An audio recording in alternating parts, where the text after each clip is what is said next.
আমাৰ বিটিআৰৰ 5খন জিলাত যি ডিষ্ট্ৰিক্ট কনফাৰেন্স আয়োজন কৰাৰ এটা পলিচি লৈছিলে। ইয়াৰ প্ৰথমবাৰ ডিষ্ট্ৰিক্ট কনফাৰেন্স আমি কোকৰাঝাৰৰ পৰা আৰম্ভ কৰিলোঁ আৰু কোকৰাঝাৰৰ বিভিন্ন বিভাগৰ বিষয়াসকল কৰ্মচাৰীসকল একেলগে আহিছে আৰু বিটিআৰ অঞ্চল আপোনালোকে সকলোৱে জানে, ৰাইজে জানে, বিশ্ববাসীয়ে জানে যে এটা সময়ত আমাৰ কাম কাজবিলাক বহুত আমি শ্ল' হৈছিলে, পিছ পৰি আছিলোঁ আৰু অশান্তিৰ এটা কাৰণ আছিলে। লাহে লাহেকৈ বিটিআৰ অঞ্চলত শান্তি আহিল, ভাল পৰিৱেশ আহিল আৰু বহুত বিভাগত কাম কাজবিলাক লাহে লাহেকৈ ভাল হৈ উঠিলে।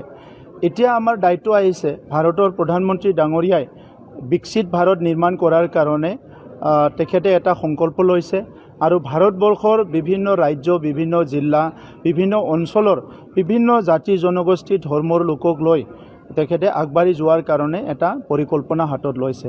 গতিকে প্ৰধানমন্ত্ৰী ডাঙৰীয়াৰ যি এটা মহান পদক্ষেপ, এইটো সঁহাৰি জনাই বিটিআৰ অঞ্চলত আমি আমাৰ জিলাবোৰত আমাৰ যিখিনি বিভাগ আছে চৰকাৰীভাৱে এই বিভাগবিলাক প্ৰত্যেকটো গভৰ্ণমেণ্টৰ central sponsor scheme, state sponsor scheme, flagship program, councillor program যিমানখিনি আছে যাতে খুব ভালকৈ পাৰফেক্টলি সব কামটো কৰিব পাৰে আৰু এটা ৰিজাল্ট অৰিয়েণ্টেড কাম কৰিব পাৰে।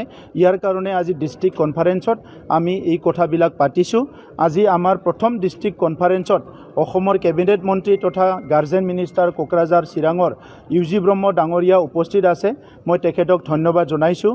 আমাৰ অফিচাৰসকলক, আমাৰ যিসকল পাৰ্টিচিপেণ্টৰ তেখেতৰ মূল্যৱান ভাষণেৰে তেখেতে মটিভেশ্যন এটা দিছে। আমাৰ সাংসদ ৰংগৰা নাৰ্জাৰী ডাঙৰীয়া আমাৰ লগত উপস্থিত আছে, মই তেখেতক ধন্যবাদ জনাইছোঁ। সাংসদ জয়ন্ত বসুমতাৰী ডাঙৰীয়া আমাৰ লগত উপস্থিত আছে, আমি ধন্যবাদ জনাইছোঁ। বড়ো কছাৰী কাউন্সিলৰ ডিপুটি চিফ ডাঙৰীয়াও আছে, লগতে আমাৰ EM MLA সকল, MCLA সকল, লগতে প্ৰিন্সিপাল ছেক্ৰেটাৰী চবেই আছে। চ' এটা ছাকচেছফুল প্ৰগ্ৰাম আজি আমি কৰিবলৈ পাৰিছোঁ। মই আশা ৰাখিছোঁ অনাগত দিনত আমাৰ সকলো বিষয়া কৰ্মচাৰীসকলে কোকৰাঝাৰ জিলাৰ প্ৰায় 8 লাখ যিটো জনগণ আছে সেই সকলক বিভিন্ন দিশত আগুৱাই নিবৰ কাৰণে, শিক্ষা, অৰ্থনীতি, সামাজিক সুস্থিৰতা বিভিন্ন দিশত আগুৱাই নিবৰ কাৰণে মনোনিৱেশ কৰিব, ভালকৈ কাম কৰিব, খুব ডেডিকেটেডলি কাম কৰিব, মই সেইটো আশা ৰাখিছোঁ। इस सरकार का इस बिल के द्वारा 4 इनके मूल उद्देश्य।